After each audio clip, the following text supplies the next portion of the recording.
a record of the delightful piece they're going to play this evening. Ladies and gentlemen.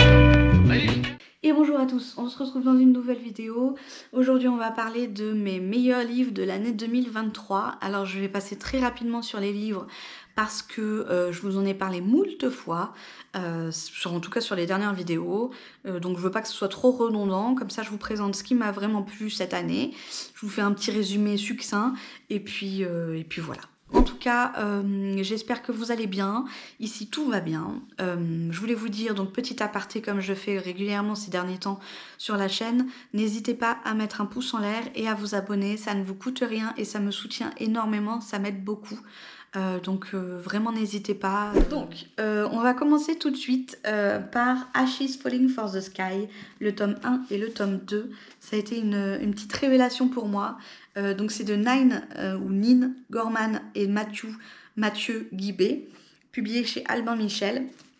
Donc il y a deux auteurs dans ces livres. Donc voilà, pour ces deux-là, on suit un couple tourmenté. Enfin, c'est pas un couple au début. Ce sont deux jeunes gens qui ont chacun leur tourment et qui vont se réunir, qui vont finalement s'aimer et ils vont devoir l'un comme l'autre soigner les blessures de l'autre. Et je le résume vraiment très rapidement parce que si vous avez déjà lu ces histoires, vous savez que c'est bien plus complexe que ça. Trigger warning là-dessus, on parle de suicide, c'est très émouvant, on parle de décès aussi, donc de deuil. C'est une histoire qui m'a arraché les larmes, qui me reste en travers de la gorge, je crois. Mais je l'ai adoré, c'était puissant, très puissant. C'est le mot pour ces livres, vraiment puissant. Donc n'hésitez pas à les lire, mais attention à vous, si vous n'êtes pas dans un bon mood, ne les lisez pas, c'est pas le bon moment. Vraiment, il faut s'accrocher pour les lire quand même. Ensuite, j'ai adoré L'Engrange-Temps de Neil Pfeiffer, publié chez Hachette Roman, qui est un très beau livre, aussi beau que bien. Je l'ai dévoré. On parle d'une horlogère qui est une chronolange, donc qui parle aux horloges, des horloges magiques pourvues d'âme. Et on va la suivre dans toute sa vie, puisqu'elle va rencontrer le frère du roi, le jumeau du roi, excusez-moi, c'était compliqué à sortir ça. Et ce jumeau va lui demander de réparer un engrange-temps. L'engrange-temps, c'est une horloge qui permet de remonter le temps. Et il va se passer de ces trucs, vous n'êtes pas prêts, vraiment super bien. Si vous hésitez à lire ce roman, parce que peut-être vous en avez trop entendu parler, ou que sais-je franchement, jetez-vous dessus, il est génial. Si vous n'aimez pas la romance, il n'y a pas de romance dans ce tome. Sur la dernière page, ils se font un bisou, c'est tout. Rien de plus. Donc vraiment, vous pouvez y aller les yeux fermés. Et c'est juste une épopée de tout ce qui se passe avec ce truc de remonter dans le temps, et c'est génial. Ensuite, Le Prince Cruel. Alors ça, donc c'est de Holly Black, publié chez Rajo. C'est un livre que j'ai dans ma pile à lire depuis... que j'avais dans ma pile à lire depuis plusieurs années. Je m'étais jamais lancée à le lire parce que j'en entendais beaucoup parler et vous savez quand c'est redondant, vous entendez toujours les mêmes choses, ben finalement vous avez l'impression de connaître le livre en fait et du coup ça vous tente moins, vous n'avez pas envie de le lire. Et ben j'ai finalement décidé de le lire et alors, oh là là, que c'était génial, j'en reviens pas. C'est une révélation aussi pour moi, vraiment un très bon livre. On va suivre une jeune fille qui s'est faite enlever dans son enfance avec ses sœurs et qui va vivre avec donc le faille qui les a enlevés. Ce faille-là va devenir leur père adoptif et en fait elle vit dans le monde des failles alors que c'est une humaine, donc c'est une paria. Elle est détestée, elle est humiliée, elle est battue et on essaie de la tuer et elle s'est fait un ennemi de choix qui est autre que le prince Cardan qui donc est l'héritier au trône et donc va s'en suivre une guerre là-dessus pour le pouvoir. Trop bien, vraiment trop bien. Ensuite, on a Love on the Brain de Ali Hazelwood, publié chez Hauteville, que j'ai adoré aussi. C'est une romance. Une romance qui peut être cliché. d'ailleurs, mais qui j'ai trouvé différente par son côté scientifique. Et c'est ce que j'ai beaucoup aimé dans cette romance, c'est qu'on est sur des scientifiques qui pensent se détester mutuellement. Comment vous résumer ce livre sans trop vous en dire, vous voyez? Parce que je pense qu'il faut le lire pour... Alors ça, c'est le petit frère de The Love Hypothesis. Il paraît que les romances sont assez similaires parce qu'on parle des deux côtés de scientifiques. Je crois qu'il y en a un, c'est des médecins, et ici, ce sont des scientifiques pour la NASA. Mais si vous avez aimé Love Hypothesis, vous pouvez pas ne pas aimer celui-là. Franchement, il est super bien. Voilà pour ce livre, je pense que j'en dis pas plus. Il y a de la romance, des scientifiques, un petit enemies to lovers, comme on les aime. Vraiment tout doux, tout gentil. Et en plus, il y a de l'intrigue dedans. Parce qu'il va leur arriver des déboires, il va leur arriver des choses palpitantes. Et donc c'est pas qu'une romance, il se passe des choses dans ce livre. Ensuite, Les Disparus du pays imaginaire de Hayden Thomas, publié chez Sabran. Donc c'est un livre, quand je l'ai pris, j'avoue, je l'ai pris surtout pour la couverture parce qu'elle est trop belle.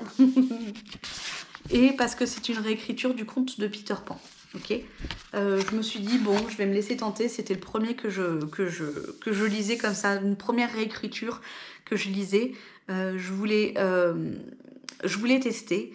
En sachant qu'il n'y a pas de romance dedans, donc du coup, moi, ma prédilection, c'est la romance. Donc quand il n'y a pas de romance dans les livres, ça peut être plus difficile pour moi de les finir, voilà. Alors que là, bah écoutez, je l'ai dévoré parce que c'était...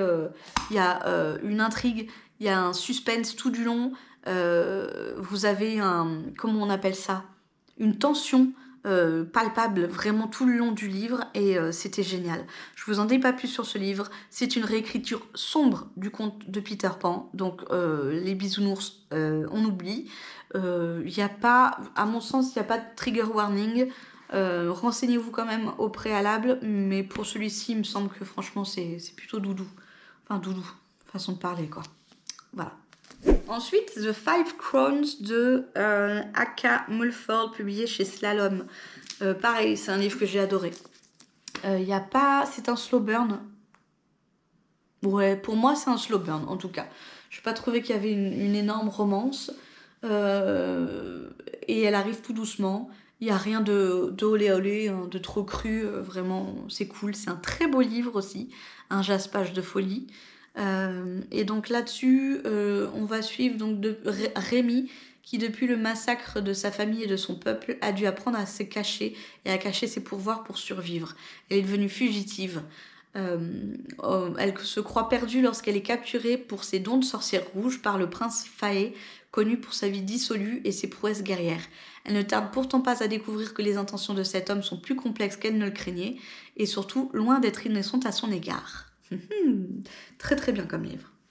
Avant-dernier livre, on a Alvunia, le tome 1 de Tiffs, publié chez Plume Blanche. Une tuerie, ce livre. Si vous ne l'avez pas lu, ou vous ne l'avez pas vu passer, parce que j'en ai très peu entendu parler, franchement, il est génialissime.